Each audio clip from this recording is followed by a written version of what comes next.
Let's be honest, we've all been that diver at some point, but some divers make being a liability a lifestyle choice. Today, we're pulling no punches with 17 divers every dive guide hates. Let us know which of these divers you've personally encountered. And be honest, how many have you been guilty of? Diver number 1 is the form fibber. Every dive trip starts by filling out those pesky forms. And after a decade of working in the industry, we've had divers who've lied about their certification level, their number of log dives, and even their health condition, just to get on the same dive trip as their buddy. Best case scenario, they get called out. Worst case scenario, they cause a serious accident. So we strongly advise not trying to lie your way onto a dive trip. Number 2 is the no problem diver. Named after their favourite 2-word phrase, this is the diver that refuses a check dive or a refresher course. Regardless as to how many dives someone's done, skills get rusty if they haven't been used in a while. If the dive centre's suggesting a refresher course, it's for the diver's own safety.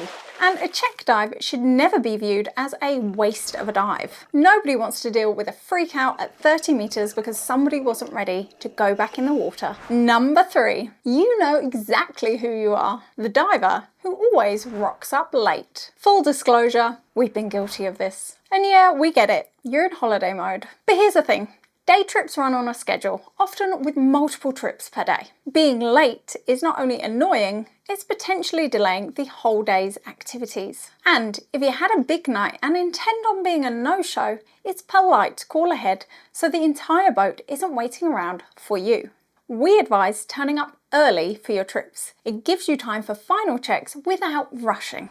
Leading on to our next diver, which is the Scatterbrain. This diver forgets their gear and realises halfway to the dive site. Yup, I personally hold my hands up to this one. Once the boat's left, it's not turning back and delaying the trip just so you can get your stuff. And the crew doesn't appreciate having to scramble for spares when they have a group of divers to organise. So, always double check. Number 5 is one of the biggest safety red flags on the boat. We know you've seen them. It's Captain Oblivious. This diver looks present but is never listening. The boat briefing exists to explain the boat layout, emergency procedures and any hazards on board. And the dive briefing contains vital information about how the dive will be carried out. Regardless of how many dives somebody has done, every dive is different and may involve procedures that are unfamiliar. Ignoring or chatting through briefings is not only rude to all those on board, it's compromising the dives and the safety of all those involved. So, pipe down and pay attention. At number 6, we have the slow coach. We're not talking about new divers here, as they naturally take longer to kit up. We're talking about qualified divers in high-octane environments. The slow coach wanders around the boat, holding everyone up, and tries to justify their slowness with phrases like, "I thought diving was meant to be relaxing." But here's the thing. In elite destinations, dives are often determined by the current. The boat needs to precisely position for the drop. Delaying it means you get drifted off course and the captain needs to reposition. Plus, optimum current windows can be small. Missing them can mean the difference between an epic dive and a flat one. It's unfair on everyone in the group. So if the guide is hurrying you up, it's not because they're hungry. It's for your own benefit and the quality of the dive. You can relax when you're down there. Now, we're going to talk about underwater behaviour and dive skills. The I know diver loves to disregard basic training in favour of their own version of everything. They've developed a bunch of bad habits that make the dive shorter and more stressful for everyone in the group. And we know for sure that you've been lumped in with them at some point. The I know diver won't be told anything because they already know everything. They love to just go off on their own dive instead of following the guide and the group. They ignore all hand signals or don't understand them because they didn't listen to the dive briefing. And they randomly swim off deeper than everyone else for no reason. It's also likely that the I know diver is also neglecting their no decompression limits, which results in going into deco. This is followed by swimming up to the guide, pointing at their computer and making a confused face. Their signature move is trying to compensate for their bad behaviour and extend their dive times. The problem is they do this by lying about how much air they have left. They are a catastrophe waiting to happen, and they're compromising the enjoyment and safety of everyone involved. Diver number 8 is the Valet Princess. This is the diver that would probably rather be in bed, but they're along for the ride anyway. They think they're being supportive by pretending to enjoy their partner's hobby, but they've left their personal responsibility back at the resort buffet. They think it's fine to have their partner set up their gear for them, share their dive computer, air share to extend the dives, or get their partner to control their buoyancy for them. These are a diver's own responsibility and a part of basic training. Assistance is fine, but there's no excuse for laziness. It doesn't make anyone better in the long run. Diver number 9 is the Uncoachable. This diver mistakes poor technique for a personal style. They dive completely overweighted with terrible trim and awful kicking technique. Or worse, breaststroke their way through the entire dive. They justify this with phrases like, "I know it's wrong, but it works for me," and refuse to accept any suggestions from their guide, despite the fact it will improve their air consumption, comfort, and prevent them from crashing into the coral. This diver would make instant improvements if they just followed some professional advice. So, stop being so stubborn. Which brings us on to diver number 10, which is one of the biggest problems we see. It's the Bulldozer. We're talking about the divers who simply do not give a damn about the impact they're having on the reef or the marine life. They think just because they spent X amount on a dive trip that the ocean is now theirs to abuse. This attitude often manifests as lying or climbing all over the coral instead of practicing perfect buoyancy. They're the kind of diver that give the entire dive community a bad name. We're sure you're not one of them, but have definitely encountered a few. And these kind of divers become even more destructive when paired with our next problem, which is the camera crasher. Now we get that everyone wants to capture their most precious underwater memories on camera, but this should never come at the expense of the reef or the marine life. In our opinion, a camera should only be added to the mix once you've nailed perfect buoyancy. Small cameras are not exempt from this. You've all seen the GoPro hero that swims around like a lunatic while filming his girlfriend, crashing into everything and chugging all his air in 21 minutes. Experienced photographers are not exempt from this either. Many bad habits we see come from those who should know better, resting their fins all over the coral or kicking up sand instead of practicing perfect buoyancy. Harassing or chasing marine life, or even physically moving small critters to place them perfectly for a photo.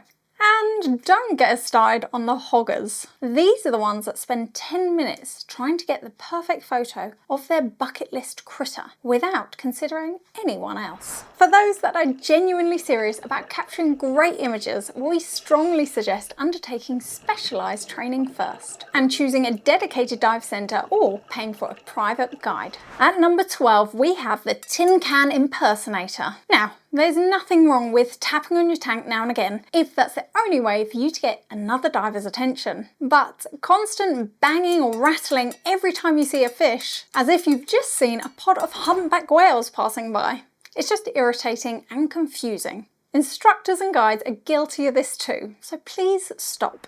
Now, number 13 might split some opinions, but we're going to come right out and say it. It's the yellow water wizard. They're guilty of a nasty trend we've noticed on social media lately. And that is thinking it acceptable or even cool to pee in their wetsuit. Now we think it goes without saying that rental wetsuits are out of bounds. But the yellow water wizard claims they're free to do as they wish in their own wetsuit. But remember, it's being rinsed in a communal rinse tank, and it's being hung up amongst everyone else's gear. And if that's not enough to discourage you, just know that everyone else can smell it. it stinks out the whole boat and everyone knows it's you. This leads us neatly onto part 3, where we're going to talk about diver etiquette and attitude. Let us know which of these archetypes you've personally encountered. We're guessing it's probably all of them. At number 14, we have the misinformed newbie. We're not having a go at new divers in general. We're talking about the diver that thinks they can jump straight from their open water course and catch the next flight to the Galapagos. This can partly be blamed on dive operators lowering the bar for entry and not upholding standards. But it's also a personal responsibility to research the requirements before booking that trip. Many of the world's top destinations demand advanced skills and experience. This is not something to take lightly. This diver creates a nightmare for guides who now have to try to juggle mixed ability levels. So, if this is you, we strongly suggest building up your skills first. Scuba diving is really not the right time or place to try and run before you can walk. Go to easy places first and save the bucket listers for when you're truly ready. You'll thank us for it later. Next, we have the ungrateful complainer. This diver is a massive buzzkill and we hope you don't encounter them on your next dive trip. They will base their entire opinion of a destination on a single 2-tank trip and constantly compare it to whichever destination they last went to. They'll judge a destination based on bad visibility, poor conditions, or not seeing all of the marine life they expected. Now, we get that people have high hopes, but social media has contributed to unrealistic expectations amongst the dive industry. And it's important not to compare the entire world's highlight reel to the realities of nature. Current and visibility changes, animals move, nothing is ever guaranteed. In our opinion, removing expectations and enjoying every dive for what it is leaves you free to appreciate what you do see, instead of focusing on what you didn't. At number 16, we have no idea why, but diving really seems to attract this kind of person. It is, of course, the know-it-all. This archetype comes in many variations, such as the bragger, the one-upper, or as we like to call them, the story trumpers. We know you've encountered this one because there's always at least one on every dive boat. For some reason, they are desperate to minimise all of your diving experiences, which they do by interrupting everyone with tall tales of past dive trips that nobody asked about. If you saw a dolphin, they saw 100 somewhere else. If you took a photo, they took a better one, or know someone that did. And if you have a bucket list dive destination, they've already been there, and they'll tell you it's crap.